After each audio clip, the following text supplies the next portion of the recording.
ప్రతి ఒక్కరికి చెప్తున్నాను, ఆలోచించండి. చనిపోయిన తర్వాత మనకేం గుడి కట్టరు ఇక్కడ.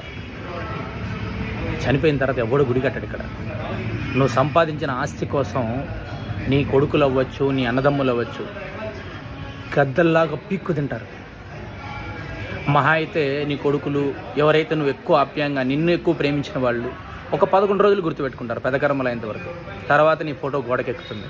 తర్వాత ఎప్పుడో సంవత్సరికానికే నేను గుర్తుపెడతారు తలుచుకునేది. ఇదే మనిషి జీవితం. తర్వాత ఎప్పుడో సంవత్సరికానికి తలుచుకునేది. నేను లేకపోతే నా వాళ్ళు ఏమైపోతారో, నేను లేకపోతే ఏమైపోతారో, ఇదంతా ఉత్త భ్రాంతి.